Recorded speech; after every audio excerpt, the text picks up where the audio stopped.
Hello, my name's Chris Hudson. I work for Barnabas in schools and I specialise in telling Bible stories. This is a classic way of telling the story of Jesus using one piece of paper. The proportions, I'm going to use A3, you could use A4. It's got to be those sorts of proportions though. So it works like this. It's a way of revising, remembering some of the key bits of the story. So to start off with, you have your blank piece of paper. You could say, this story comes from a place where there's a lot of desert, where nothing happens. Well, actually a lot can happen in the desert. And it was in the desert that Jesus went to be by himself, to be with his Father God, if you like, to work through, who am I going to be?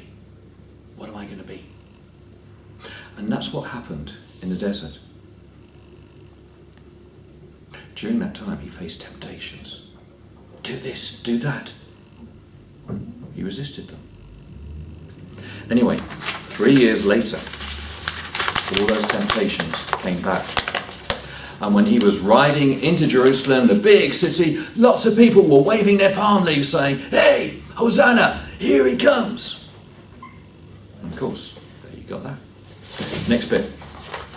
But when he arrived in the big city, he didn't do what many people expected and start fighting the Romans.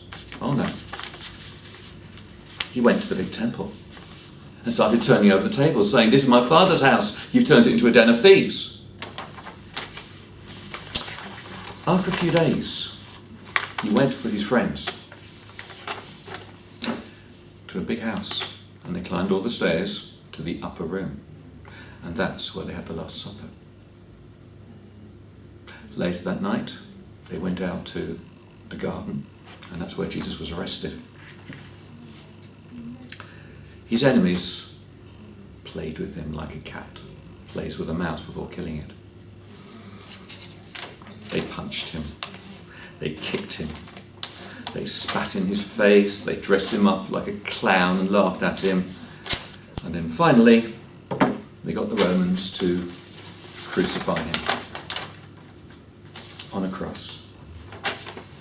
It was the Roman way of killing somebody very slowly and very painfully, and it was pretty horrible. There were guards next to him with sharp spears, just making sure that nobody would try and stage a rescue.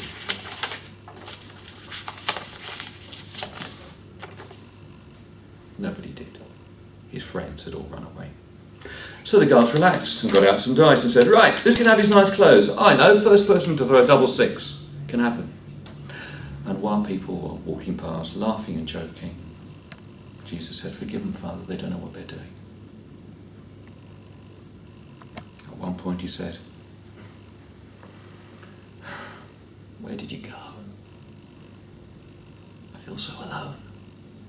And finally he said, "It's finished. Into your hands I give my spirit." And he died. Nobody should die like that. Well, a few of his braver friends got together and went to the soldiers and said, "Can we have his body back?" And they checked. Yeah, he's dead. He's not in any trouble now. So Jesus' friends took the body,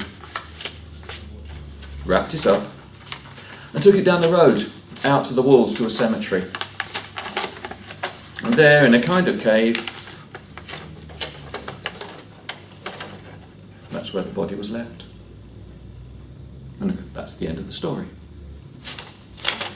They called the day when most of that happened Good Friday. It wasn't good for Jesus, was it? Must have been a very long Saturday. But on the Sunday, one or two of his bravest friends, who were women, not men, went up to the tomb to sort of clean up the body, give him a decent funeral. And when they turned up, it was open. One of his friends, Mary Magdalene, not his mum, another Mary, came in dashed down and said that somebody stolen the body. And over there was somebody who looked like a gardener. So she went over and grabbed him and started shaking him, saying, what have you done with it? Come on, we paid your money to look after this place. What's happening? And the gardener said, put me down. Now, what? Where's Jesus? And the gardener put back his hoodie and said, I'm here.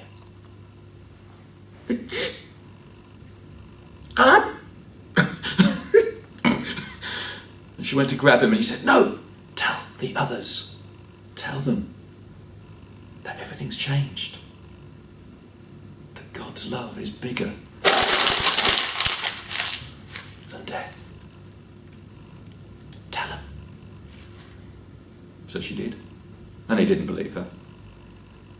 But later they did. And I'm telling you the story now. What's your biggest question?